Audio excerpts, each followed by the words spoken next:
All I want is a Pepsi. This is Sergeant Pepper's. We hope you will enjoy the show. Yeah! What's going on, guys? JD here. Welcome back to History in the Mix. I'm sorry this week is a little late. Well, that's because I recorded this video like entirely, and I like the take, I like the jokes. I thought it was like one of my best videos ever. And then I go to edit it, and my microphone didn't pick anything up. And it wasn't silent, just the audio quality was that of a potato. So I'm re-recording it, and the take's gonna be even better, and we're just gonna have fun. And I'm gonna try not to freak out. I'm gonna kill myself! But before we get into that, a few things that I want to talk about first. Since I made my last video, the trailer for the new Freddie Mercury biopic Bohemian Rhapsody came out. But I was gonna make a video over this trailer and how excited I was. And then my microphone didn't pick anything up. but like I said, it's not silent, just it just doesn't sound good. But what I did was it was originally like a 20-minute video, but I cut it down to 3 minutes, where it's just me watching the trailer for the first time.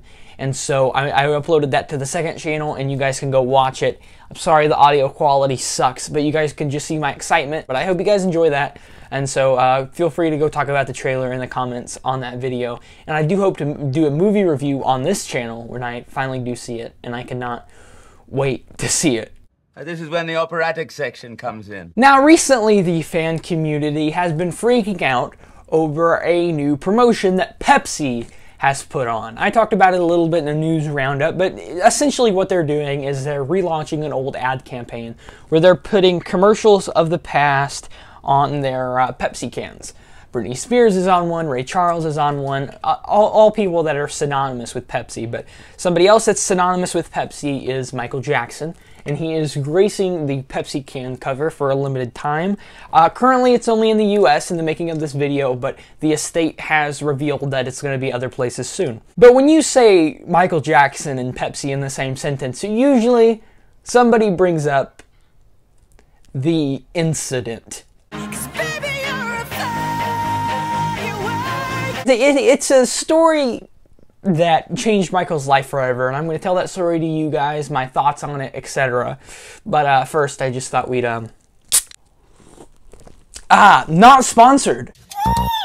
I'm going to start this in 1979, right around the time of Off the Wall being released. A great album. Are you guys familiar with it? He's no longer He's like a grown man, and he's doing his own things. Don't Stop Till You Get Enough, Rock With You, those videos, amazing. Everybody's falling in love. And then he goes back and does Thriller a few years later, and we all know what happened with Thriller. And businesses were jumping on the Michael Jackson and the Jacksons bandwagon. Everybody was wanting a piece of them because there's really no good comparison to how much of a draw they had, especially to a younger audience. You guys know, everybody had a Beat It jacket, everybody had the glove, everybody had everything. So companies were throwing themselves at the Jacksons and begging them to do something. Originally, Coca-Cola actually came to the Jacksons after Thriller and Victory and stuff and asked for a deal, which the Jacksons declined. But after Pepsi-Cola heard about Coca-Cola trying to get the Jacksons, that's what turned Pepsi on to talk to the Jacksons, and this is what happened.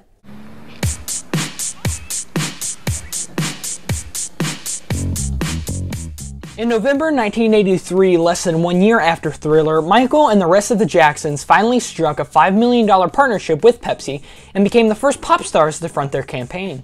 $5 million was quite a bit, and Pepsi wasn't ready to jump in guns a-blazing.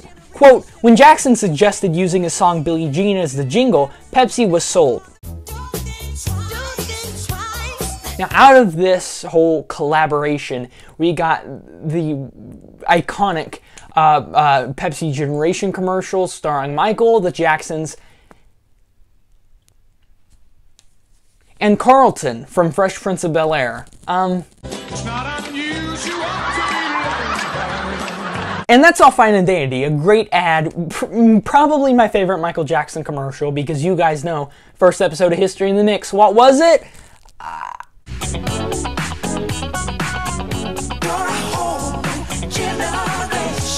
That commercial does amazing, and it inspires a second one called The Convention. You're grabbing for the magic on the run. Pepsi presents the Jacksons. You're a whole new generation. You're loving what they do. I put a Pepsi in the motion, but that choice is up to you. Hey. And this time it would be the Jacksons at a fake concert. But okay, let's just skip ahead a little bit. With the Convention commercial and the Pepsi Generation commercial, Pepsi saw profits of $7.7 million. And at the time, it seemed Coca-Cola's profits were dropping. So they knew the Jacksons were perfect for their campaign. I mean, there's so much success, it's unreal how easy it seemed to be.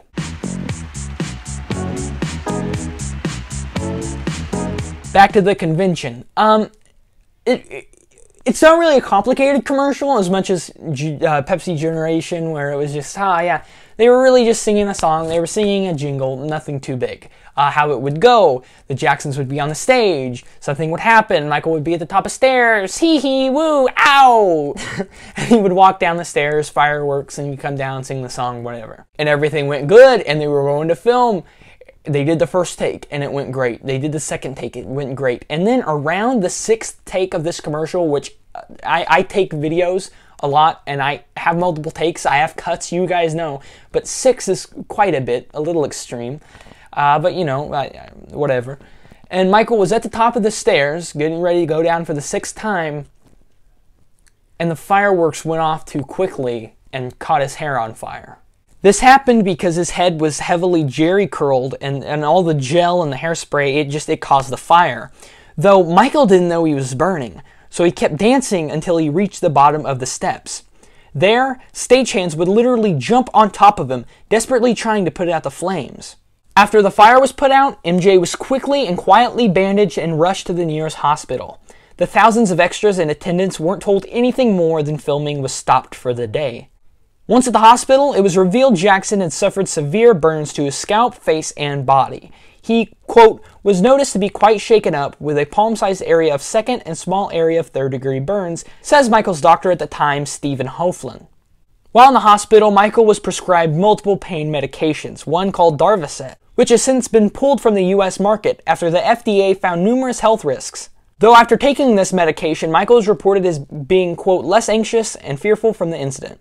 Well, yeah, because he was high as a kite, but you know, other than that, it is rumored that 2 powerful medicines, which has names I can't pronounce, was given every 3 hours.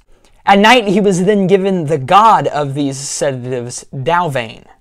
Although doctors recommended he heal in the hospital, Jackson insisted to do it at home.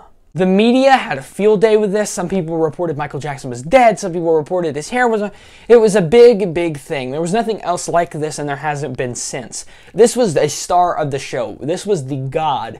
This was the person, especially Pepsi's god. This was the person bringing in all the money. Nobody cares if Jermaine says buy Pepsi, which would probably make me not buy Pepsi. I'm kidding, Jermaine.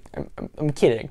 But this was their forefront, and Michael could sue. Michael could sue the bejesus out of them. He wasn't really at the point to make decisions like that because, you know, he was high as a kite. And one thing I do have to say here with reading that and researching this is that I feel like there was more of a reliance on pain medication than there was actually helping Michael rehabilitate. I feel like way too many pain medications, way too powerful, just too much. It's all too much. But then after Michael healed a little bit, he decided not to sue Pepsi, which is such a Michael Jackson thing to do. But overall, Pepsi did have to pay a settlement of $1.4 million, which Michael would then donate to a burn center, which they would then name the Michael Jackson Burn Center.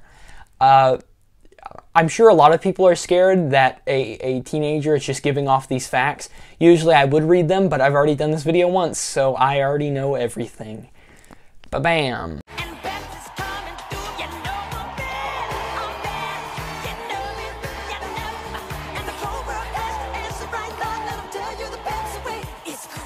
He would go on to work with them again for the Bad Tour and the Dangerous Tour. And I just find it really weird that, you know, they burned him to death and he still worked with them. But, you know, whatever. But I see people ask the question all the time, Some people will actually think Pepsi is responsible for Michael's death, and that's kind of something that I want to put here at the end. Do I blame Pepsi for Michael Jackson's death? Not entirely, but I do feel like Michael wouldn't be dead if it wasn't for this incident. Is that kind of a broad statement? Maybe. But I feel like that if this would never have happened, Michael wouldn't have been as reliant on painkillers, and I feel like he wouldn't have found propofol, which would be the drug that would ultimately kill him. I feel like while Michael was in the hospital is when he was really introduced to these things, and he saw how they worked, and it kind of calmed him down, and he wanted more of that. It's like in morphine, Demerol, oh my, has got his Demerol. He figured out, it's kind of like the Beatles with LSD. You know, once they did it once and they knew what it felt like, they just wanted to keep doing it, and I feel like that's what happened with Michael. His dependency really went in on it. And I feel like one misconception that a lot of people say is that this turned his skin white and this is what set him off his rocker. I don't believe that. I do feel like it really hurt Michael in his self-conscience. I feel like Michael would wear wigs from then on because of how self-conscious he was about his hair.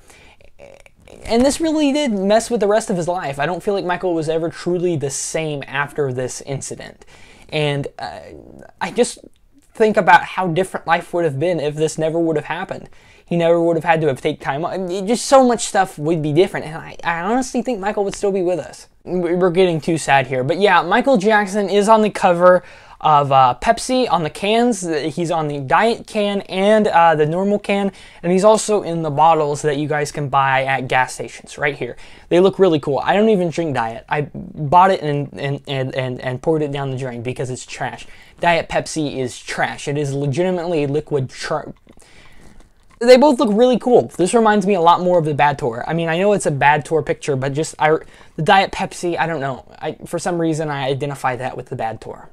Thank you guys for watching. Please like, comment, subscribe for more. And remember, I'm a Back to the Future fan.